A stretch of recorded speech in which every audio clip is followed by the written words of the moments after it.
আল্লাহর কসম, গোটা পৃথিবীর মানুষকে সন্তুষ্ট করতে যাবেন আপনি আল্লাহকে সন্তুষ্ট না করে কাউকে সন্তুষ্ট করতে পারবেন না, কাউকে না, কেউ করতে পারেনি পৃথিবীতে, কেউ করতে পারেনি। Even your wife will never be satisfied with you, আমি গ্যারান্টি দিয়ে বললাম। এবং আপনার মা বাবা আপনার প্রতি কখনো সন্তুষ্ট থাকবে না। যদি আপনি আল্লাহকে সন্তুষ্ট রাখেন, গোটা পৃথিবী আপনার প্রতি সন্তুষ্ট থাকবে। Everywhere you will get the satisfaction. কারণ আল্লাহ সুবহানাহু ওয়া তাআলা যখন কাউকে ভালোবাসেন, তখন তিনি ফেরেশতা জিবরিলকে, তার সবচেয়ে নিকটবর্তী ফেরেশতা, তোমাদের জিবরিল সহ ইনক্লুডিং, তাদেরকে ডেকে বলেন, আমি এই লোকটাকে ভালোবাসি, তোমরা তাকে ভালোবাসো। জিবরিল তাকে ভালোবাসা শুরু করে দেয় এবং জিবরিল এবার আসমানবাসীদের মাঝে এটা অ্যানাউন্স করে দেয়, এই বান্দাকে আল্লাহ ভালোবাসেন, আমরাও ভালোবাসছি, আসমানের সকল ফেরেশতারা তোমরা ভালোবাসা শুরু করে দাও। আসমানের ফেরেশতারা তখন তাকে ভালোবাসে। এরপরে আসমান থেকে এটা অ্যানাউন্স করা হয় জমিনবাসীদের কাছে, জমিনবাসীরা এই লোকটাকে আল্লাহ এবং আসমানবাসীরা সবাই ভালোবাসে, অতএব তোমরা তাকে ভালোবাসো। জমিনবাসীরা বাধ্য হয়ে লোকটাকে ভালোবাসতে। যিনি সময়ের মালিক তাকে সময় দেবেন না, এটা তো হতে পারে না। সময়ের মালিক যিনি, ওয়াল আসর ওয়াদ দুহা, যিনি সময়ের মালিক তার জন্য সময় রাখুন, একটু সময় রাখুন। তাকে ভুলে যাবেন না, কাজের অজুহাতে তাকে ভুলে যাবেন না, তাকে লেস প্রায়োরিটাইজড করবেন না, তাকে প্রায়োরিটির মধ্যে রাখুন। আল্লাহ আপনাকে প্রায়োরিটিতে রাখবেন। আপনি তাকে প্রায়োরিটি দেন, আজান হয়ে গিয়েছে, আপনি সব বন্ধ করে দেন না, কাজ বন্ধ করে দেন। দেখেন আল্লাহ সুবহানাহু ওয়া তাআলা আপনাকে কিভাবে প্রায়োরিটি দেন। অন্যদের সামনে আল্লাহ আপনাকে প্রায়োরিটি দেবেন, আপনি তাকে প্রায়োরিটি দেবেন না, তিনি আপনাকে প্রায়োরিটি দেবেন না। দুনিয়া তো হয় না। আপনার স্ত্রীর কথা না শুনে দেখেন না, এরপর আপনার স্ত্রী আপনার কথা শুনে কিনা, আপনার বাচ্চার কথা শুনে না দেখেন যে ও 3 বার ডেকেছে, আপনি তার কথা শুনেন না, পরের দিন দেখবেন আপনি 3 বার ডাকছেন, ওর কথা শুনবে না। কিন্তু মানুষের জন্য হয়তো রবের জন্য কেমন হওয়া উচিত? তিনি তো মেহেরবান দেখা আপনাকে বলেন না, তাহলে কবে আপনাকে বলে যেত? আপনি যেভাবে তাকে বলে গিয়েছেন। শয়তান আল্লাহকে চ্যালেঞ্জ দিয়েছে, আল্লাহ যেই আদমের কারণে আমি পথভ্রষ্ট হয়েছি, ওই আদমের বংশধরকে আমি পথভ্রষ্ট করে ছাড়বই। কিভাবে পথভ্রষ্ট করব? আমি তাদেরকে ডান দিক থেকে আক্রমণ করব, বাম দিক থেকে আক্রমণ করব, পেছন থেকে আক্রমণ করব, সামনে থেকে আক্রমণ করব, নিচ থেকে আক্রমণ করব। ওয়ালা তাজিদু আকসারহুম শাকিরিন। আপনি তাদের অধিকাংশকেই দেখবেন যে তারা আপনার প্রতি কৃতজ্ঞ থাকবেন। এই যে কৃতজ্ঞতা, আপনি কোন একজন নারীকে দেখে বললেন, ভাবি ভাবি আপনাকে এরকম দেখা যাচ্ছে কেন? ভাই কি আপনার সাথে খারাপ আচরণ করেছে নাকি? এত সুন্দরী একটা মেয়ে, আমি হলে তাকে মাথায় করে রাখতাম। ওর মধ্যে তার পুরো ফ্যামিলিকে আপনি আগুন জ্বালিয়ে দিলেন, আপনি তো বুঝেনি না। অথবা পাশের বাসায় গিয়ে কোন একজন ভাবি অন্য কোন ভাবিকে বললো, ভাবি কি ব্যাপার, আপনার কাজের মানুষ নাই? আমি তো 3টা কাজের মানুষ নিয়ে চলি, তারপরেও আমার কত কষ্ট, আর আপনার কোনো কাজের মানুষ ছাড়াই আপনি কাজ করেন। অলরেডি তার বাসায় আগুন লাগিয়ে দিচ্ছে, অলরেডি তার বাসায় আগুন লাগিয়ে দিয়েছে। আপনার অফিসে কেউ হয়তো গিয়ে আপনাকে বললো, আপনি এত কাজ করেন কেন?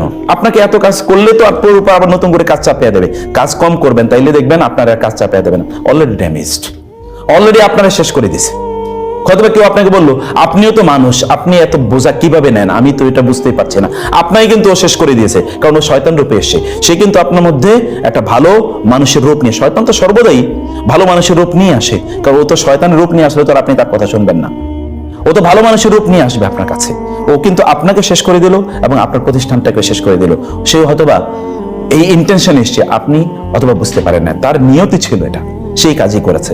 আমি বলছিলাম যে আপনার কখনো কখনো একটা স্কারসিটি মাইন্ডসেট আপনার মধ্যে তৈরি করে দেবে। এখানে যা থাকার কথা ছিল, এখানে এসিআই, এত গরমের মধ্যে কাজ করা যায় নাকি?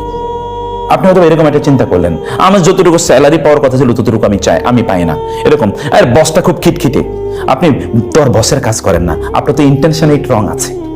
আপনি তো কাজ করার কথা ছিল আল্লাহ সন্তুষ্টির জন্য, তাহলে তো আপনি অন্য কোনো দিকে তাকাতেই নি না। এটা তো আপনার মিশন, এটা তো আপনার ভিশন, এটা তো আপনার profession. You live for this.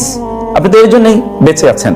নবী রাসূলদেরকে কত লোক গালিগালাজ করেছে, যদি বলতো ও এতবার গালি দিছে, ওকে আর আমি দাওয়াতই দেবো না, তাইলে আর নূহ আলাইহিস সালাম 950 বছর দাওয়াত দিতেন না। কতজন লোক ছিল তখন? কয়জন লোক ছিল? এর মধ্যে 80 জন, কোন বর্ণনার মধ্যে 40 জন মাত্র মুসলিম হয়েছে। তাহলে লোকই ছিল কতজন? চিন্তা করে দেখেন তো, একটা গ্রামের সমানই তো লোক ছিল না। তাইলে সব বোঝা যায়, এইটুকুলো লোককে 950 বছর দাওয়াত দিলে একজনের কাছে কত শতবার দাওয়াত দেওয়া হয়েছে, কিন্তু তিনি তো একবার বলেন নাই যে না আমি আর দাওয়াত দিতে পারবো না। আপনি তো নবী রাসূলদের উত্তরসূরি মানুষ হিসাবে, কারণ আপনার প্রথম মানুষই ছিলেন প্রথম নবী।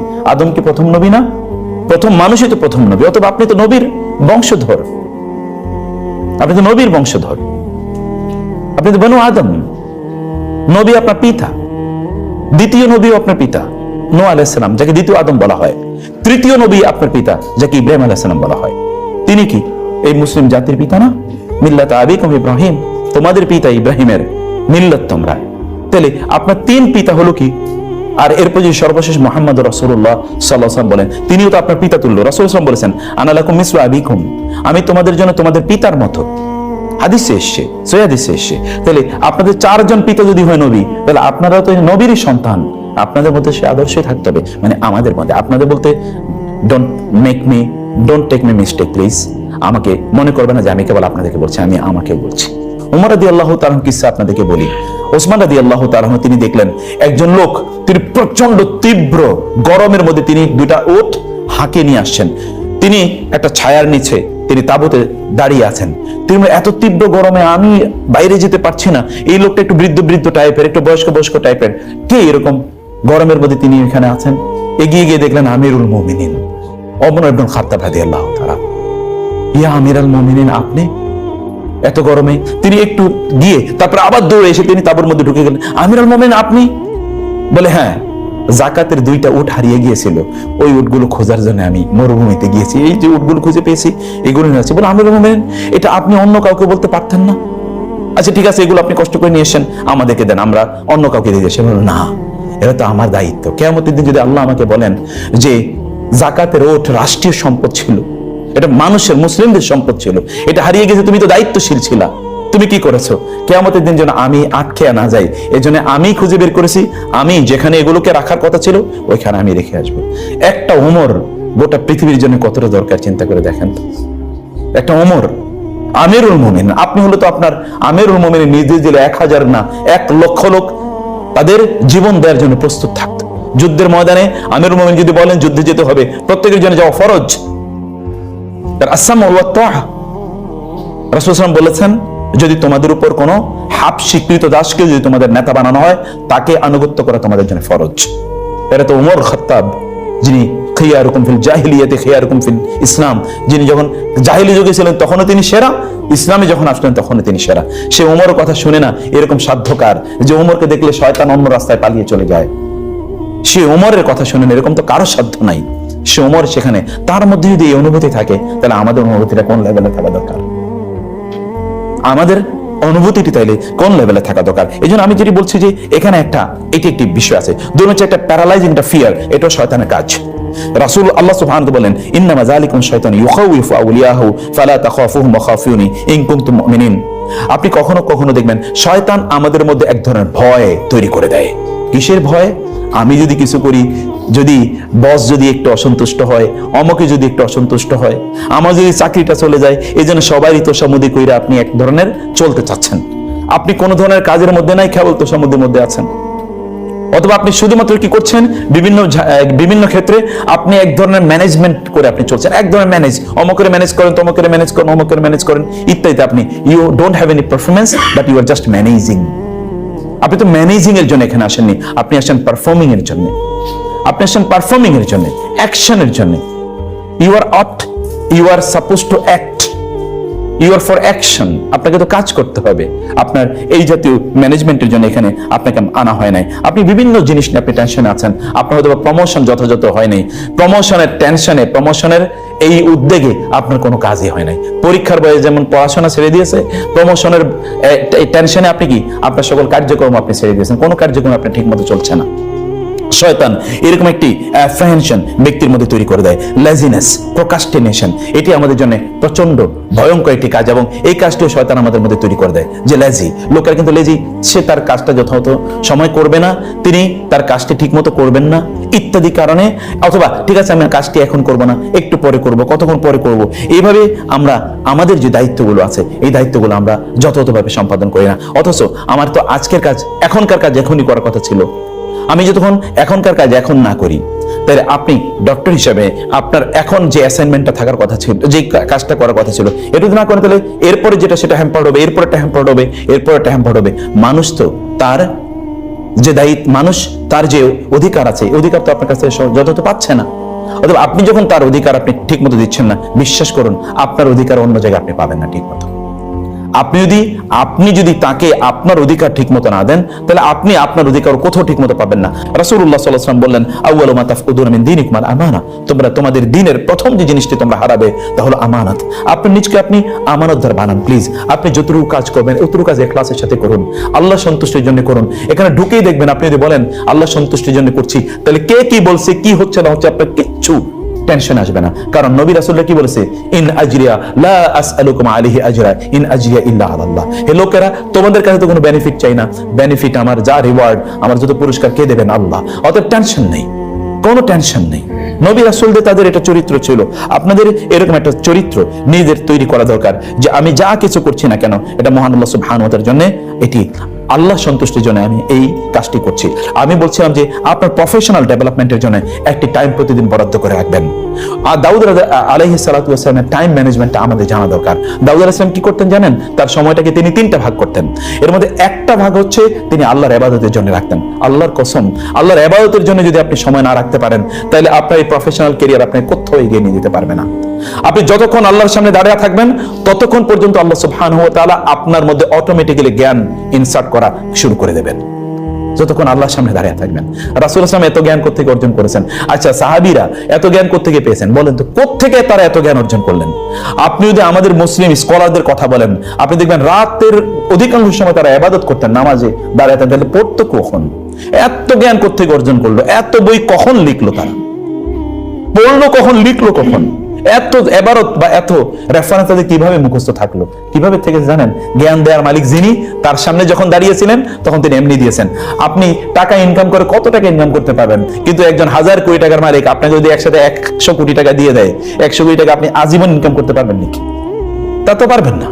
কিন্তু ওই লোক আপনাকে দিয়ে দিল 100 কোটি টাকার মালিক, আর যিনি সবকিছুর মালিক তিনি যদি বলেন, যাও তোমাকে আজকে রাতে যে আমার সামনে দাঁড়িয়েছিলে, আগামী 10 বছর তুমি যা জ্ঞান অর্জন করতে, এই 10 বছর জ্ঞান একসাথে তোমাকে আমি দিয়ে দিলাম, ঢেলে দিলাম, এটা কি তিনি দিতে পারেন না?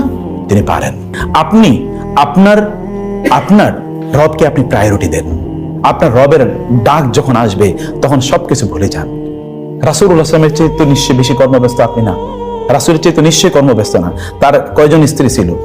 সর্বনিম্ন তো 9 জন একসাথে ছিল, তারপরে বেশি কম বেশি ছিল। রাসূলুল্লাহ সাল্লাল্লাহু আলাইহি ওয়াসাল্লাম স্ত্রীদেরকে সমানভাবে সময় দিয়েছেন। একজন স্ত্রী পালতে গিয়ে তো এখন প্রায় প্রতিদিন আপনি বলেন যে আমি বাসা ছাড়িয়ে পালাই, তাই না? একজন পালতে গিয়ে, আর তিনি 9 জন পেলেছেন কিভাবে?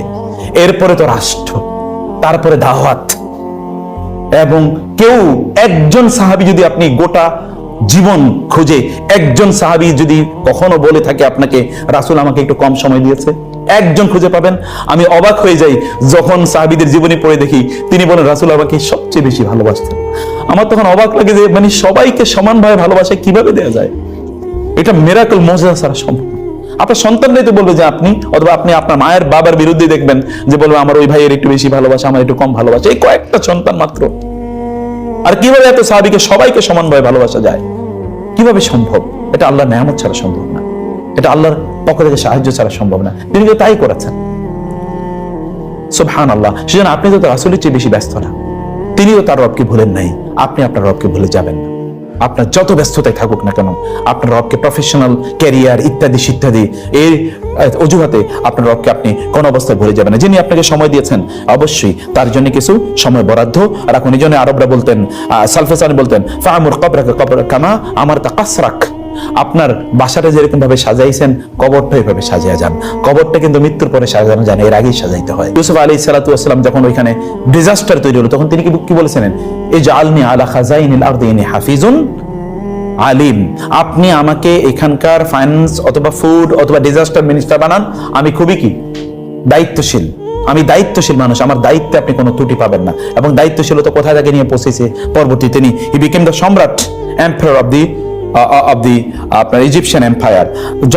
যত বড় বিগ পজিশনে আপনি যাবেন তত অন্যদের জন্য আপনার রোল মডেল হওয়া এটি আপনার জন্য অবশ্যই দায়িত্ব। যারা আপনার কাছে আসবে তাদের আপনি প্রায়োরিটি বেসড আপনি তাদেরকে অবশ্যই দায়িত্ব প্রদান করবেন। কারণ একজন হতে পারে যে যারা এসছে এদের মধ্যে একজনের প্রায়োরিটি হতে পারে তার রোগ অনেক অনেক বেশি, অতএব তাকে আপনাকে একটু প্রাধান্য দেয়াই লাগবে। এটা প্রাধান্য দেয়াই লাগবে, কিন্তু কোন অবস্থায় যেন অন্যের অধিকার তাতে আপনার ক্ষতিগ্রস্ত না হয় সেই জায়গাটা আমাদেরকে অবশ্যই দেখানো দরকার। আর সর্বশেষ যে কথা বলতে চাই তাহলে যে আপনি যত ইবাদত করবেন এই ইবাদতগুলো কখনো কখনো কবুল হবে না যদি এই ইবাদতগুলো আল্লাহ সুবহানাহু ওয়া তাআলা কোরআনে বলেছেন ইয়া আইয়ুহার রাসূল কুলু মিনাত তাইয়্যিবাতি ওয়া আমালু সালিহা। এটা লাস্ট ওয়ার্ড আমার। আল্লাহ তাআলা কোরআনে বলেছেন কুলু মিনাত তাইয়্যিবাতি। কোন কলম আছে, মার্কার আছে? আচ্ছা, এটা কি মার্কার না? আচ্ছা, কোরআন আল্লাহ তাআলা বলেছেন না, লাগবে না, কুলু মিনাত তাইয়্যিবাতি ওয়া আমালু সালিহা। কোরআনিক ল্যাঙ্গুয়েজ এটা শেখা আমাদের দরকার। কুলু মিনাত তাইয়্যিবাতি ওয়া আমালু সালিহা, তোমরা ভালো খাও এবং উত্তম আমল করো। তার মানে হচ্ছে হালাল খাওয়া, উত্তম আমল করা, আমলে সালেহ করার শক্তি মানুষের মধ্যে তৈরি করে দেয়। কোন ব্যক্তি যদি হালাল না খায় তাহলে তার মাধ্যমে ইবাদত করা সম্ভব নয়। এটা গোল্ডেন লেটার, এটা লিখে রাখবেন, কারণ এটা আমার কথা না, এটা আপনার রবের কথা। কুলু মিনাত তাইয়্যিবাত, তোমরা হালাল খাও ও আমালু সালেহ, এরপরে তোমরা ভালো কাজ করতে পারবা। হালাল খাবা না কেউ তোমার মাধ্যমে আল্লাহর ইবাদত হবে, এটা কখনো হবে না, এটা কখনো হবে না। আপনি গিয়ে দেখুন, ঘুরে দেখুন চারপাশে, একটু চোখ বুলিয়ে দেখুন। আমি বহু লোকের দেখেছি তার ইনকাম হালাল কিন্তু ইনকাম কম, তার প্রশান্তির অভাব নাই, আল্লাহর ইবাদতের অভাব নাই। বহু লোক আছে তাদের ইনকাম প্রচুর পরিমাণ, তার অভাবও যায় না, ইনকামও বেশি, অভাবও বেশি, এবং তার ইবাদতও কম, কোনোটাই চলে না তার। সবকিছুর মধ্যে তার কি সমস্যা? কারণ তার ইনকামটা হালাল নয়। আপনার ইনকামটাকে আপনি অবশ্যই হালাল করতে হবে, কারণ বরকত রয়েছে হালালের মধ্যে, প্রশান্তি রয়েছে হালালের মধ্যে। হারামের মধ্যে না আছে বরকত, না আছে প্রশান্তি। হারামের মাধ্যমে আপনি কাউকে সন্তুষ্ট করতে পারবেন না, কারণ আপনার রব যখন আপনার প্রতি সন্তুষ্ট না, তখন পৃথিবীর কেউ আপনার প্রতি সন্তুষ্ট হবে না, কেউ না। সবাইকে সন্তুষ্ট রাখতে হলে আল্লাহকে সন্তুষ্ট রাখুন, আল্লাহর জন্য করুন, আল্লাহ সুবহানাহু ওয়া তাআলার এবং মানুষের প্রতি আপনার যে দায়িত্ব সেই দায়িত্বটা পালন করুন। আপনাকে কোন অবস্থায় যেন শয়তান ডিস্ট্রাক্টেড না করে দিতে পারে, আপনার দায়িত্ব থেকে যেন আপনি এক ফোঁটো যেন অন্যদিকে দৃষ্টি নিবৃত্ত না করেন। আপনার বেস্টটা আপনাকে দেখাতে হবে এবং আপনার ফিল্ডে আপনি সবার চেয়ে সেরা, এরকম যোগ্যতা আপনাকে অর্জন করা দরকার। এরকম যোগ্যতা আপনার অর্জন করতেই হবে এবং আপনি পারবেন, কারণ এই শক্তি আল্লাহ তাআলা আপনাকে বিল্ট ইন দিয়েছেন। মুসলিম হওয়ার কারণে এই শক্তি আপনাকে বিল্ট ইন, আপনার যেন এটা আপনার প্রিরোগেটিভ, ইংরেজিতে বলে প্রিরোগেটিভ, মানে হচ্ছে এটা আপনার একান্ত অধিকার। এই অধিকার হিসেবে আপনি এটা পেয়ে গিয়েছেন, কারণ আল্লাহ সুবহানাহু ওয়া তাআলা বলেছেন কুনতুম খায়রা উম্মাতিন, কুনতুম খায়রা উম্মাতিন, খায়রুকুম, তোমাদের মধ্যে সেরা তারা। আপনার জায়গাটাতে আপনি অন্য কোনো অজুহাতে আপনার কাজকে আপনি বন্ধ করে রাখবেন না। আপনার কাজে আপনি এক ফোঁটা ত্রুটি করবেন না। আপনার যা করার আপনাকে তা করতেই হবে, কারণ আপনি যা করছেন এটা আল্লাহর জন্য করছেন, আল্লাহ সন্তুষ্টির জন্য করছেন। আপনি কেবলমাত্র এই মানদণ্ডটাকে সামনে রাখুন। আপনাকে রাষ্ট্র কি দিল, অমুকে কি দিল, তমকে কি দিল, এগুলো দেখে তাকানোর দরকার নেই। আপনি যা করার যতটুকুর জন্য আপনি অ্যাসাইনমেন্ট প্রাপ্ত, যতটুকুর, কারণ এটা একটা চুক্তি। মুসলিমরা কখনো তাদের চুক্তিকে লঙ্ঘন করে না, মনে রাখতে হবে। আল মুসলিমুনা আলা উকুদিহিম, হাদিসে রাসূলুল্লাহ বলেছেন। কোরআনে সূরাতুল মাইদার শুরুতে আছে আল্লাহ তাআলা বলেছেন ইয়া আইয়ুহাল্লাযীনা আমানু আউফু বিল উকুদ, হে মুমিনরা তোমরা তোমাদের চুক্তিকে পূর্ণ করো। চুক্তি মানে কি? চুক্তিকে অলওয়েজ রিটার্ন থাকে? মুসলমানদের চুক্তিকে সবসময় রিটার্ন থাকে নাকি? তা তো না। মুসলমানদের কথাই তো তার চুক্তি, মুসলমানদের কথাই তার চুক্তি। আপনি যদি আপনার আমানতদারিতা ঠিক না রাখেন তাহলে মনে রাখবেন অন্য কেউ আপনার সাথে খেয়ানত করার জন্য দাঁড়ায় আছে অলরেডি। আল্লাহ সুবহানাহু ওয়া তাআলা হয়তো অন্য কাউকে তৈরি করে রেখেছেন যে আপনার খেয়ানত করবে। এই শব্দটা আবার বলি, আপনি যদি আমানত ঠিক না রাখেন তাহলে আপনার প্রতি অন্যরা আমানত ঠিক রাখবে না। এই জন্য রাসূল সাল্লাল্লাহু আলাইহি ওয়াসাল্লাম বলেছেন ইফু তাইফু নিসাউকুম, তোমরা অন্য নারীদের সাথে, মানে অন্য নারীদের ক্ষেত্রে তোমাদের চরিত্র ভালো রাখো, তাহলে তোমাদের নারীদের চরিত্র ভালো থাকবে। এবার বাংলা ভাষায় সহজ করে বলি, আপনি অন্য কাউকে ইপটিজ করবেন, আপনার মেয়েরে অথবা বোনেরে বা মায়েরে অথবা আপনার বোনেরে অন্যকে ইপটিজ করার জন্য অন্য জায়গায় দাঁড়িয়ে আছে, আপনি হয়তো জানেন না, তৈরি হয়ে আছে। ইফু তাইফু নিসাউকুম, তোমরা অন্য নারীর সাথে তোমাদের চরিত্র, উত্তম চরিত্রের আচরণ করো, তাহলে তোমাদের নারীদের সাথে অন্যরা ভালো আচরণ করবে। আপনি খারাপ করবেন, আপনার জন্য খারাপ করা হবে। রাসূলুল্লাহ সাল্লাল্লাহু আলাইহি ওয়াসাল্লাম বলেছেন ওই ব্যক্তি জান্নাতে যাওয়া ওই ব্যক্তির জন্য দুষ্কর হবে যেই ব্যক্তি সে যেমনটা চায় অন্যরা তার সাথে আচরণ করুক, সে অন্যের সাথে এরকম আচরণ করে না। আচ্ছা, একটা প্রতিষ্ঠানে যদি আপনি প্রধান হতেন, যেমন ধরুন এই প্রতিষ্ঠানটা আপনি চালান, আপনি কেমন চাইতেন আপনার কর্মচারীরা কি আচরণ করুক? আপনি চাইতেন, যদি আপনি চাইতেন যে তারা খুবই হোক, আপনার উদ্যমী হোক, প্রতি মুহূর্তে তারা ভালো বেস্ট সার্ভিস দেখ এবং তারা সবচেয়ে ভালো কাজগুলো করুক, যথাযথভাবে দায়িত্ব পালন করুক। এই কাজটি যদি আপনি চাইতেন আর আপনি যদি এই কাজটি না করেন তাহলে আপনি ঈমানদারই না। রাসূল সাল্লাল্লাহু আলাইহি ওয়াসাল্লাম বলেছেন ওয়াল্লাহি লা ইউমিনু, ওয়াল্লাহি লা ইউমিনু, ওয়াল্লাহি লা ইউমিনু, আল্লাহর কসম ওই ব্যক্তি মুমিন না, আল্লাহর কসম ওই ব্যক্তি মুমিন না, আল্লাহর কসম ওই ব্যক্তি মুমিন না। তার মানে তার ঈমান নাই। রাসূল বলেন লা ঈমানা লিমান লা আমানাতা লাহু, যার আমানতদারিতা ঠিক নাই ওই ব্যক্তির ঈমান নাই। তাহলে আমানতদারিতা না থাকলে নাকি ঈমান থাকে না, রাসূল সাল্লাল্লাহু আলাইহি ওয়াসাল্লাম বলেছেন। তাহলে এই আমানতদারিতা যেন আমাদের মধ্যে পরিপূর্ণভাবে থাকে আমাদের প্রফেশনাল এরিয়াতে। আল্লাহ তাআলা আমাদেরকে তৌফিক দান করুন। জাযাকুমুল্লাহ খায়ের। আমি 8 মিনিট সময়